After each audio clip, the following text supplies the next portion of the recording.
Shalom, apa kabar hari ini? Tentunya semua dalam keadaan sehat, ya. Puji Tuhan, kita bisa bertemu kembali di sekolah minggu hari ini walaupun secara daring. Nah, apa tema kita hari ini? Tema kita hari ini adalah sahabat sejati. Bagaimana sahabat sejati itu? Apa ciri-cirinya? Mari kita ikuti sekolah minggu hari ini dengan semangat, ya. Jangan lupa persiapkan Alkitab kalian dan catatan kalian. Tuhan Yesus memberkati.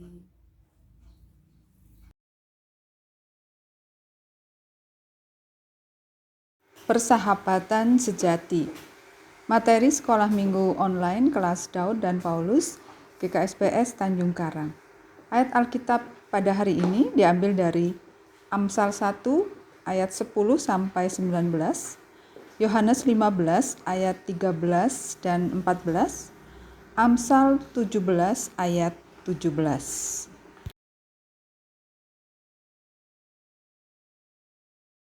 Kita akan mulai sekolah minggu kita pada hari ini. Sebelumnya silakan persiapkan terlebih dahulu Alkitab kalian dan catatan kalian. Sebelum kita mulai sekolah minggu ini, kita akan bernyanyi terlebih dahulu dengan lagu pujian Yesus Sahabatku.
Mari kita berdoa.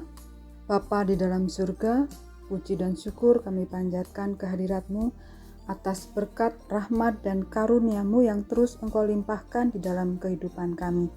Sampai dengan saat ini Tuhan, Engkau terus memberikan kekuatan, kesehatan untuk kami semua. Terima kasih kami masih boleh bersekolah minggu walaupun secara daring, dan kami akan terus memuji dan memuliakan nama-Mu.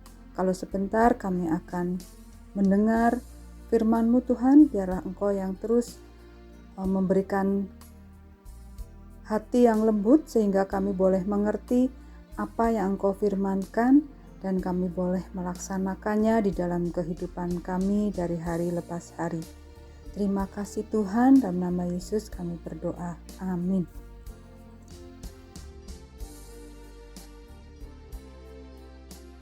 Marilah kita mulai materi hari ini. Yang pertama, jenis teman yang tidak benar. Bagaimana jenis-jenis teman yang tidak benar? Yang pertama adalah meninggalkan kalian sendirian ketika kalian sedang dalam kesulitan. Yang kedua, teman yang tidak setia dapat membuat kalian meradang. Seperti tertulis dalam Amsal 25 ayat yang ke-20. Yang ketiga, teman yang tidak setia bukanlah teman sejati, sama seperti teman yang menyakiti orang lain demi kepentingan diri sendiri. Ini bukanlah teman sejati.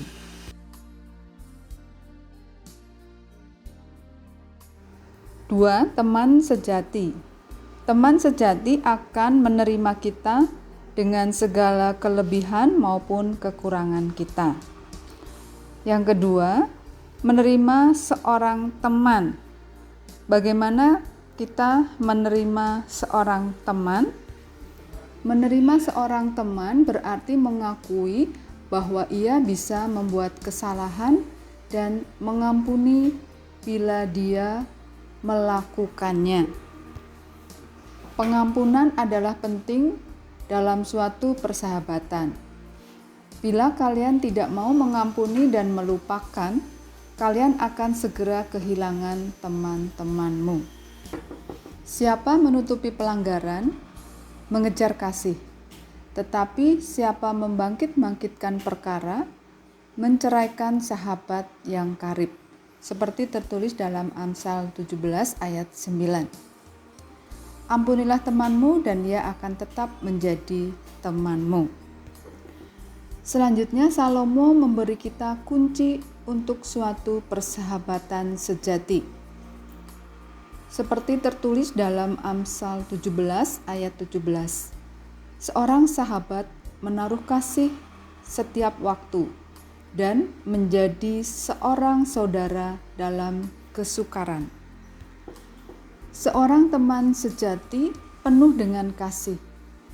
Rahasia untuk mengasihi seorang teman adalah memperlakukan mereka sebagaimana kalian ingin diperlakukan orang.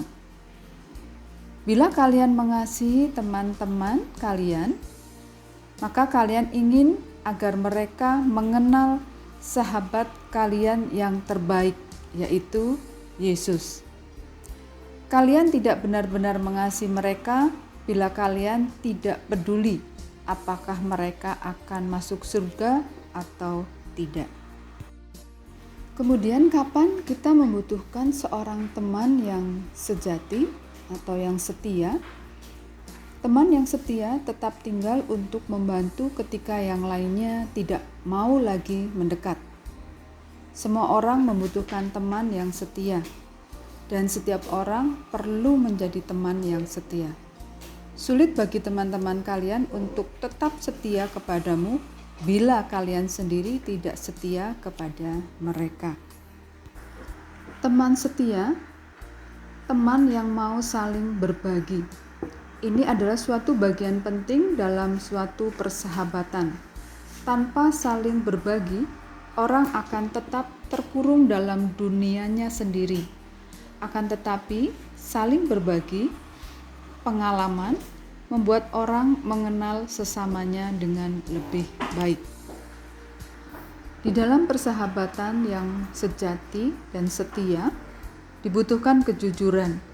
Ini adalah sifat penting lainnya dari suatu persahabatan sejati. Seringkali kejujuran menimbulkan ketidaksenangan. Tak seorang pun yang suka mendengar bahwa ia telah berbuat salah. Tetapi bila itu penting, seorang sahabat sejati bagaimanapun juga akan mengatakannya.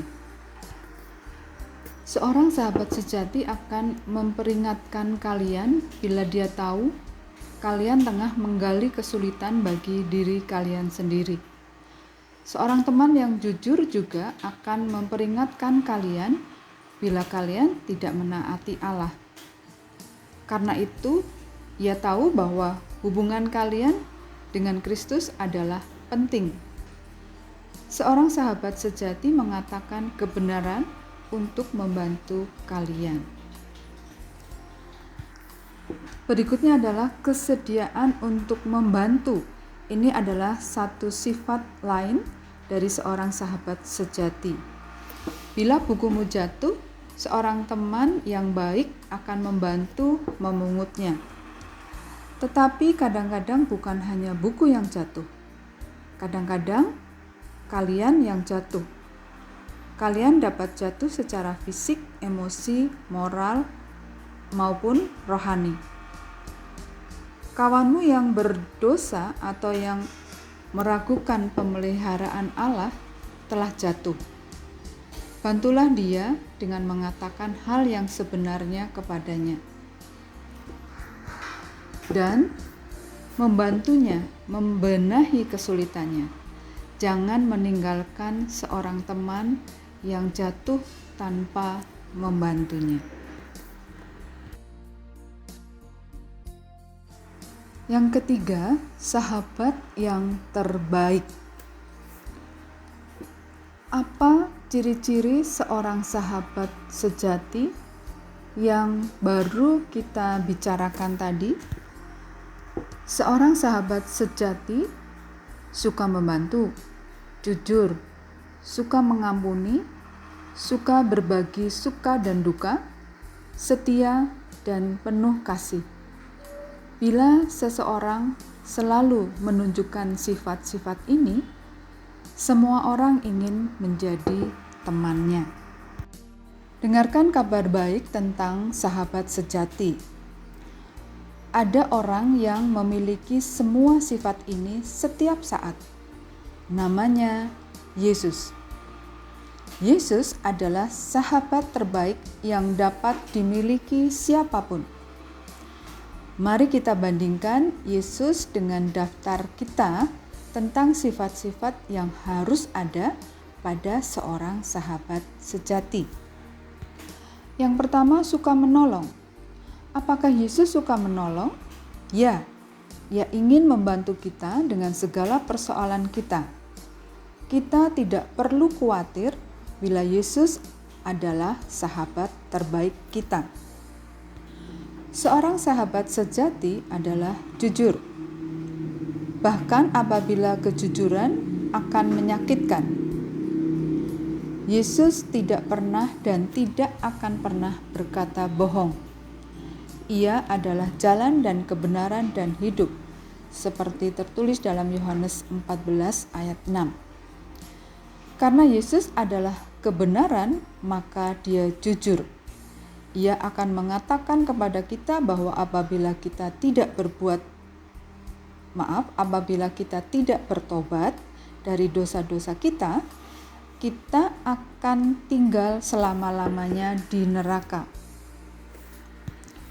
Yesus mengatakan yang sebenarnya tentang penangkal dosa. Ia mengatakan kepada kita bagaimana caranya dosa kita dapat diampuni. Seorang sahabat sejati suka mengampuni. Yesus betul-betul memenuhi syarat sebagai seorang pengampun. Sesaat sebelum wafat, Yesus mohon kepada Allah agar mengampuni orang-orang yang membunuh Dia. Pengampunannya tersedia bagi semua orang yang pernah dan yang akan berbuat dosa. Seorang sahabat sejati suka berbagi. Yesus turut menanggung suka dan duka kita, orang-orang Kristen. Ia turut mengetahui pikiran kita yang paling pribadi. Ia juga membagi pikirannya mengenai hidup secara umum dan hidup masing-masing pribadi secara khusus. Berikutnya, seorang sahabat sejati adalah setia. Mari kita baca Alkitab kita dari Amsal 18 ayat 24. Ada teman yang mendatangkan kecelakaan, tetapi ada juga sahabat yang lebih karib daripada seorang saudara. Yesus adalah seorang sahabat yang lebih karib daripada seorang saudara. Yesus tidak pernah meninggalkan kita sendiri dalam keadaan kesulitan. Ia tidak akan pernah meninggalkan kita sendirian, meskipun kita dapat meninggalkan Dia. Seorang sahabat sejati penuh kasih. Bila seorang sahabat membutuhkan pencangkokan jantung agar dapat hidup, bersediakah kalian menyumbangkan jantung kalian? Pasti itu merupakan suatu keputusan yang sulit. Untuk itu kalian akan harus mengorbankan nyawa kalian sendiri. Untunglah kita tidak sering dihadapkan pada pilihan untuk mengorbankan nyawa kita bagi orang lain. Tetapi Yesus memilih pilihan yang berat. Ia memilih untuk memberikan nyawanya menggantikan kita. Mari kita baca Yohanes 15 ayat 13 dan 14.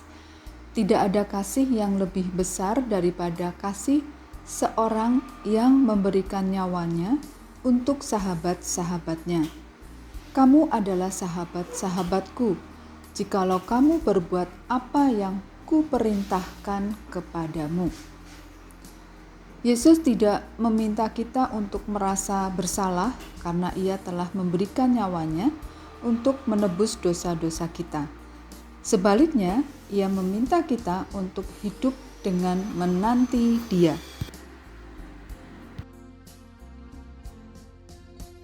Ayat hafalan kita pada hari ini diambil dari Amsal 17 ayat yang ke-17. Seorang sahabat menaruh kasih setiap waktu dan menjadi seorang saudara dalam kesukaran.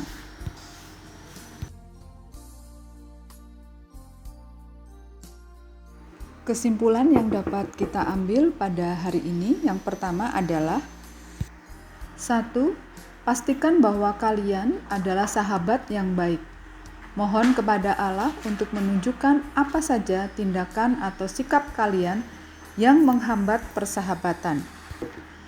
Lalu mulailah berdoa dan berusaha untuk menghilangkan masalah itu. Yang kedua, pilihlah calon teman yang baik. Bila kalian tahu bahwa seseorang itu suka mementingkan diri sendiri, tidak bermoral, atau jelas-jelas jahat, dia bukanlah seorang calon sahabat yang baik. Ya, kalian tetap harus bersikap ramah terhadapnya. Orang semacam ini membutuhkan pengaruh yang baik. Tetapi, jangan pilih orang semacam ini sebagai sahabat karib. 3. Bila seorang teman mempunyai suatu masalah, pikirkanlah bagaimana kalian sendiri ingin diperlakukan bila menghadapi persoalan yang sama. Maka, perlakukanlah dia dengan cara yang sama. 4. Bila seorang teman membuat masalah, mundurlah untuk sementara waktu. Beri kesempatan pada teman itu dan diri kalian sendiri untuk menenangkan diri dan berpikir. Dalam pada itu berdoalah. Sesudah itu kalian harus berlaku jujur dengan membiarkan teman itu tahu bahwa kalian tidak senang. 5. Bila kalian menerima sesuatu yang baik, bagikanlah dengan teman-temanmu. Ceritakanlah kabar baik dan kesenangan yang kalian alami. Dengarkan dan turut sertalah bila teman kalian menceritakan kabar baik dan kesenangannya. Yang keenam, bila kalian merasa sedih, ceritakan kepada temanmu mengapa. Dan dengarkan bila dia sedang sedih. 7. Pastikan bahwa sahabat terbaik di antara yang terbaik adalah sahabat kalian. Maka persahabatan yang lain pasti akan menjadi sebaik persahabatan kalian dengan Yesus. Pada waktu kalian berdoa dan membaca Alkitab, Ia akan menunjukkan bagaimana kalian dapat menjadi sahabat yang baik. Persahabatan antara manusia adalah penting. Hidup ini lebih menarik dan menyenangkan dengan persahabatan. Yesus melakukan itu, bahkan lebih daripada itu. Ia menjanjikan hidup kekal di surga bagi sahabat-sahabatnya. Selagi kita hidup di dunia, Ia berjanji akan menjadi sahabat kita yang terbaik. Bila kalian memilih Yesus menjadi sahabat terbaik kalian, kalian tidak akan pernah menyesal.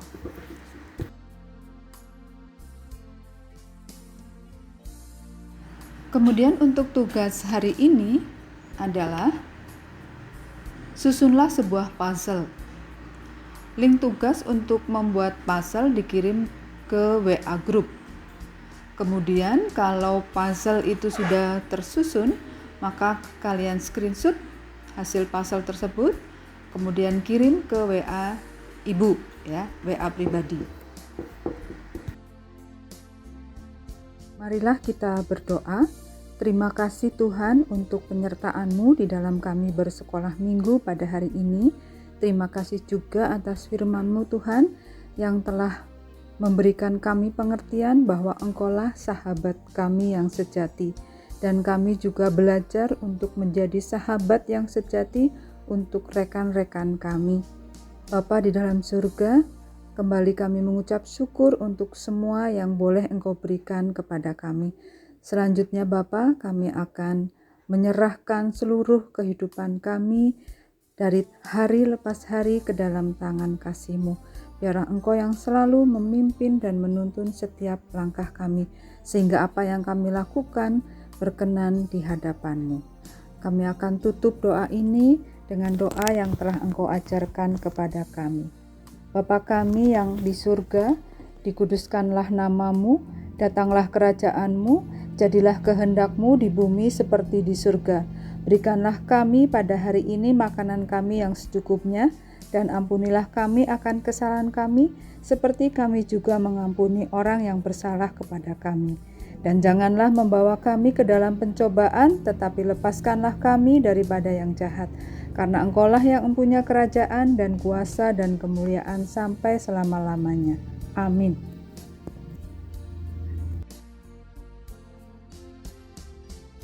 Selamat hari Minggu, Tuhan Yesus memberkati.